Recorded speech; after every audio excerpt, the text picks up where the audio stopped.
Então vamos nos acomodando confortavelmente em nossos lugares, nossas cadeiras, serenando nossas mentes, nossos corações, agradecendo também a toda a espiritualidade que está aqui presente.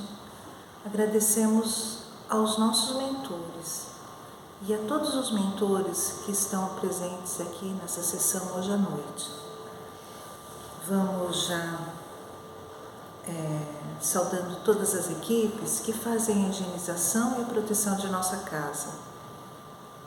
Saudemos as equipes do Dr. Bezerra de Menezes, Ramatiz, Hilarion, Sheila, Meimeiro e Sérgio, pedindo a eles que nos auxiliem nesse trabalho.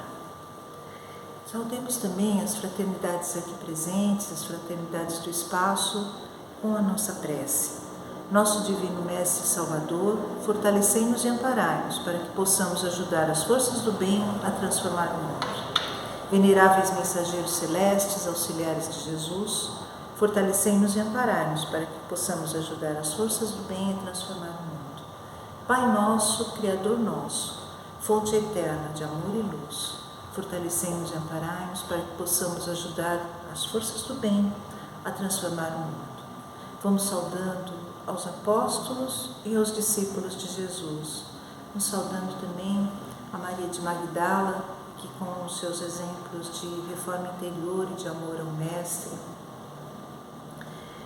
Vamos também até a nossa mãe espiritual, Maria de Nazaré, agradecendo que é mentora dessa casa e pedindo a ela que nos envolva em seu manto de luz e de paz. Vamos até o nosso Mestre Jesus, mostrando-lhe o quanto estamos melhorando a cada dia. E juntos, vamos até o Pai Criador e o agradecemos com a prece. Pai nosso que estás no céu, santificado seja o vosso nome. Venha a nós o vosso reino, seja feita a vossa vontade, assim na terra como nos céus. Pão nosso de cada dia nos dai hoje, perdoai as nossas ofensas, assim como nós perdoamos aqueles a quem nos têm ofendido, e não nos deixeis cair em tentação, mas livra-nos de todo o mal, que assim seja, graças a Deus, graças a Jesus. Boa noite a todos, sejam muito bem-vindos. O tema da nossa palestra hoje é o mal e o remédio. Ela está contida no capítulo 5 do Evangelho segundo o Espiritismo, que são bem-aventurados os aflitos. É o item 19. Ele foi uma psicografia que veio através de uma informação de Santo Agostinho em Paris em 1863. E ele inicia esse item com a seguinte informação: será a terra um lugar de gozo, um paraíso de delícias? Já não ressoa mais aos vossos ouvidos a voz do profeta? Esperai, pois, todos vós que aí viveis causticantes lágrimas e amargo sofrer, e por mais agudas e profundas que sejam as vossas dores, volvei o olhar para o céu e bendizer do Senhor, por ter querido, experimentai-vos. Ó homens, dar-se-á, não reconheçais o poder do vosso Senhor, senão quando ele vos haja curado as chagas do corpo e coroado de beatitude e ventura os vossos dias? Bom, Santo Agostinho nos traz a seguinte mensagem, né? Será que a gente só agradece a Deus naqueles momentos em que Ele nos cobre de glória, em que Ele faz, realiza tudo aquilo que nós almejamos ou tudo aquilo que nós pedimos a Ele?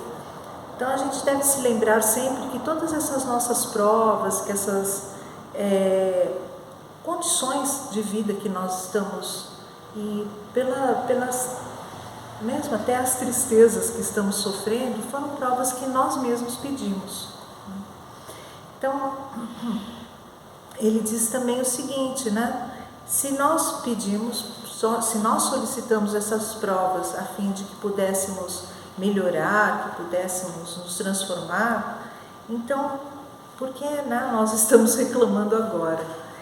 É mais ou menos assim, se a gente pegasse duas folhas de papel e colocássemos tudo aquilo que nós temos a reclamar naquele dia e depois colocássemos todas as graças que nós recebemos, eu tenho certeza que essa segunda lista ia ser muito maior, muito mais preenchida.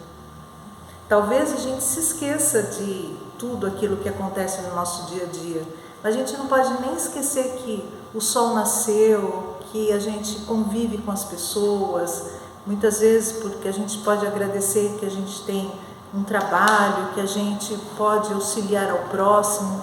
Tudo isso a gente deveria colocar nas nossas graças, mas a gente muitas vezes só se lembra daquilo que não está, né, perfeitamente de acordo com o que nós desejamos. Então, é muito comum a gente usar até a expressão, eu não sabia, né? Talvez a expressão mais correta seria, eu não me lembro, já que nós fizemos esse acordo e estamos passando pelas situações agora. Porque se a gente estava esperando só os benefícios de uma encarnação, significa que a gente está muito longe do nosso objetivo, né? Daquele objetivo da nossa existência. Afinal, a recompensa se recebe depois que foi findada com muito esforço a nossa aprovação.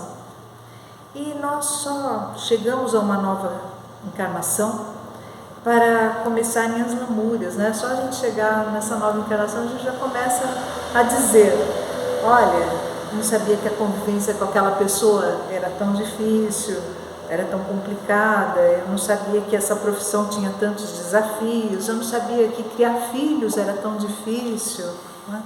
Então, existem realmente as situações as quais nem desconfiamos do resultado de alguma atitude, porque elas acontecem.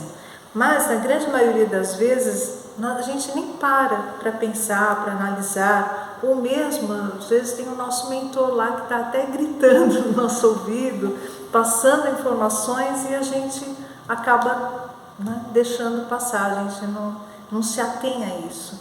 Então, seria um momento de parar, de questionar, de averiguar o que está acontecendo, ou quais seriam as consequências de um ato que eu cometo. Quais seriam as consequências desse ato?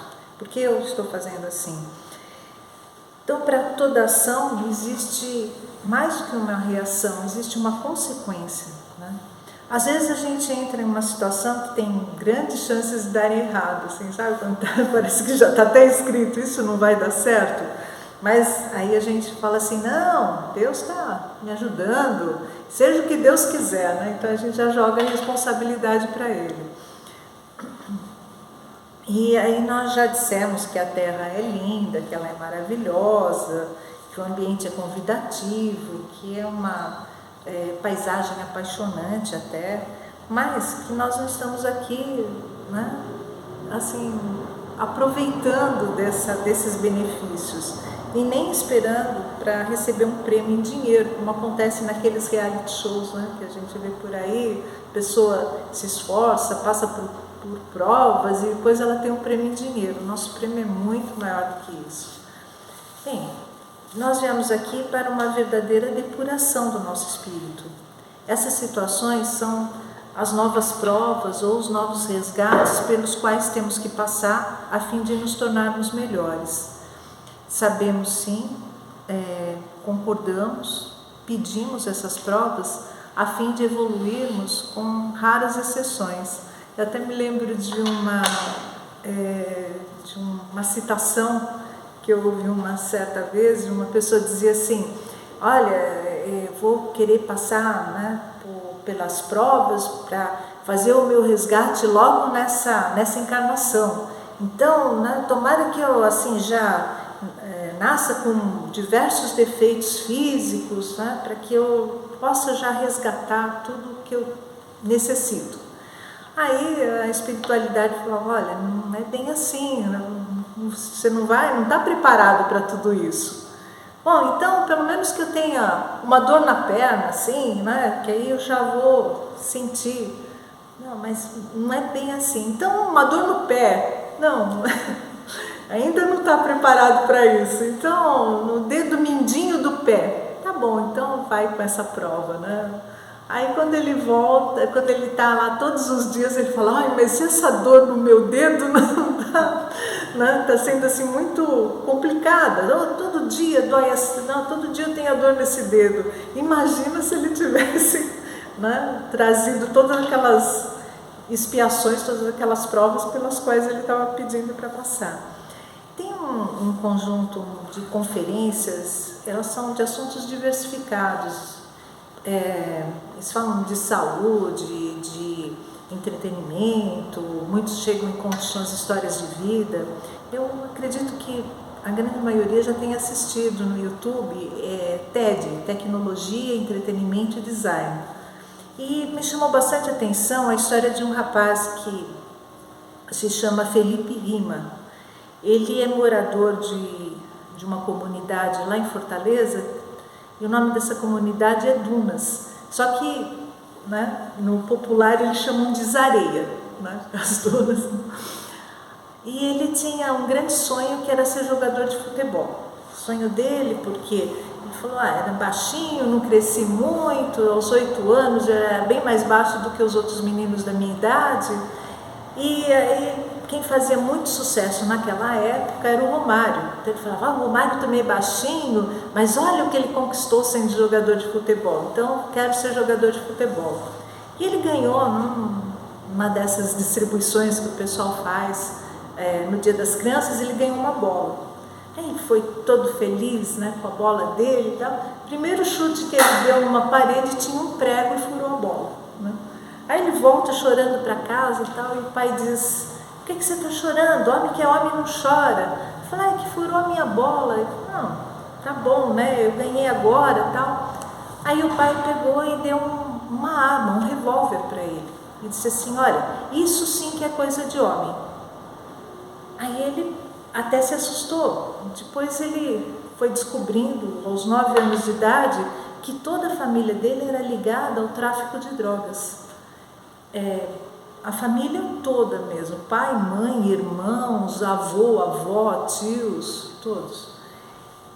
E ele ficou assim, bastante, né, chocado com essa situação.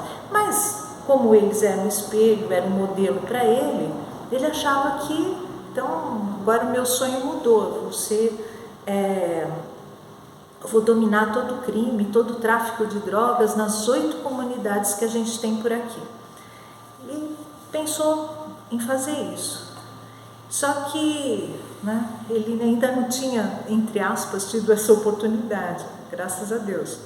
E aí veio um amigo de verdade, chamou para que ele fosse participar de um projeto social. Aí ele falou, mas eu vou fazer o quê? Não, você é pichador, você vai aprender a usar o grafite, você vai se tornar um grafiteiro. Aí ele falou, tá bom, né? Só que ele chegou lá e falou, bom, tem que escolher 3 modalidades. Ele escolheu grafite, rap e escolheu, daí a moça falou, já que você gosta de rap e tal, então vamos colocar você em poesia. Aí ele falou, poesia, né? Tá bom, né? Foi lá, tinha 14 anos de idade e foi aprender poesia. E ele disse que a primeira aula veio a professora e disse para o grupo deles, né? Hoje nós vamos falar de Carlos Drummond. Aí ele falou, Carlos Drummond, né? Uma pessoa, deve ser irmão do Santos Dumont, né? Tem o mesmo nome, tá parecido. Aí falou, então eu vou gostar, porque vai falar de aviões, assim, né? Bom, só que ela começa a recitar o poema, e agora José. Então tinha uma pedra no meio do caminho tinha uma pedra. E ele começou a refletir sobre esse poema. E ele falou, nossa, que gênio que é esse Carlos Drummond, né? Porque nessa reflexão ele entendeu que tinha uma pedra no meio do caminho da mãe dele, que não sorria mais, que tinha uma pedra no meio do caminho dele, né? Que não tinha assim nenhuma perspectiva de progresso ou de realizar algum sonho. Imagina, um sonho de dominar comunidades. Ele começou a ver que isso não tinha nada a ver, que ele precisava de uma transformação mesmo. E ele percebeu que não tinha só uma pedra, tinha uma fortaleza no meio do caminho do pai dele, que tinha sido assim um grande dominador do tráfico, e no fim ele tinha caído, na dependência química, né? Então tanto é que ele, a mãe e o irmão mais novo já tinham até saído de casa, porque o pai vendeu tudo, né, com relação a isso. Bom, e ele foi trabalhar e começou a compor raps, né? E com esse exemplo ele começou a mudar primeiro a percepção do irmão mais novo, depois da mãe e depois aos poucos de toda a família, né?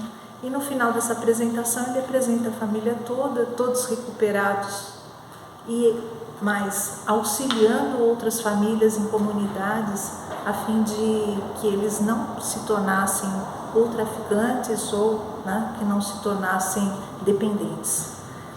Isso a gente pode pensar assim, que missão que veio esse rapaz, né?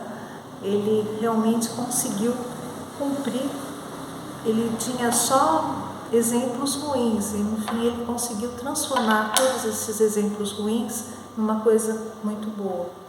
Bom, existe assim uma outra passagem no item 19 que é a seguinte: dar-se-á não reconheçais o seu amor, senão quando vos tenha adornado o corpo de todas as glórias e lhe haja restituído o brilho e a brancura, imitai aquele que vos foi dado para exemplo.